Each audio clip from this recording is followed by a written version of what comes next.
வணக்கம். நான் Sivakumar. My boost call taxi, KTC Nagar, Tirunelveli. என்ன மக்களே, எப்படி இருக்கீங்க? ரொம்ப நாளாச்சு வீடியோ போட்டு. என்னன்னு தெரில. ஏன்னா மக்களுக்கு நல்லது சொன்னாலே கொஞ்சம் கஷ்டமாக தான் இருக்கும் இல்லையா? பிடிக்காது. ஏன்னா இன்னைக்கு அப்படி தான் வந்துட்டு ரியல் லைஃப்லையும் ஓடிக்கிட்டு இருக்கு. நேர்மையாக இரு, நல்லா இரு, அப்புறம் அப்பா மறைச்சு நட, உன் வாழ்க்கையை மட்டும் பாரு, அடுத்தவனை பார்க்காத, உழைச்சி சாப்பிடு, நேரத்துக்கு வேலைக்கு வா, லஞ்சம் வாங்காத, அரசாங்கம் சம்பளம் கொடுக்கு, ப்ரைவேட்டில் வேலை பார்த்தோன்னா ஓனர் சம்பளம் கொடுக்காரு, மற்றபடி வேறு எதையும் எதிர்பார்க்காத, கஸ்டமருக்கு சேவை செய்ய, அரசாங்க உத்தியோகத்தில் வந்தோன்னா மக்களை மதித்து அவங்களோட குறைகளை கேளு அப்படின்னு சொன்னாலே எல்லாருக்கும் கொஞ்சம் கஷ்டமாக தான் இருக்கும். அப்படி சொன்ன தலைவர்கள் எல்லாம் வந்துட்டு எல்லோரும் வெறுத்து ஒதுக்கிட்டாங்க. சில பேர் உயிரோடு இருக்காங்க, சில பேர் இறந்தும் போயிட்டாங்க.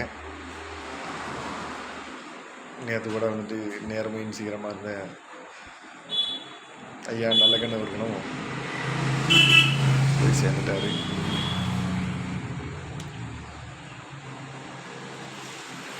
நேதாஜி அவர்கள், திராவிடலிங்க தேவர்,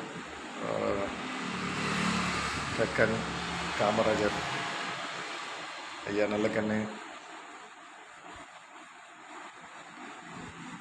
இவங்களோட நல்லவங்களோட சகாப்தம் முடிஞ்சு போச்சா? பாரத திருநாட்டில், இந்த தமிழகத்தில் ஒரு நேர்மையான அரசியல்வாதி இனிமேல் வரமாட்டாரா? எதிர்பார்த்த நேரத்தில் ஒருத்தர் வந்தார். ஆமாம், அவங்களுக்கு எல்லாருக்கும் பிடிக்காத கட்சியிலேருந்து ஒருத்தர் வந்தார். அதான் பிரச்சனை. ஏன்னா கட்சி பேர் சொல்ல விரும்பலை. எங்களின் குலங்காத்த அண்ணாமலையாரின் தவ புதல்வனாக அண்ணாமலையாரே வந்தார்.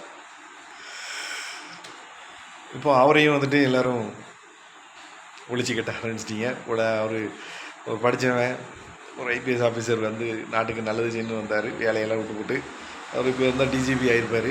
அதுவும் போச்சு. இப்போ அவரையும் பதவி விட்டு தூக்கி அவரை ஏதோ பேச வச்சுட்டு சும்மா உங்களுக்கு தேவைக்கு யூஸ் பண்ணிகிட்ருக்கீங்க. நல்லவன் வாழ முடியாது. அதுக்காக நல்லவனாக இருக்க வேண்டான்னு சொல்லலை.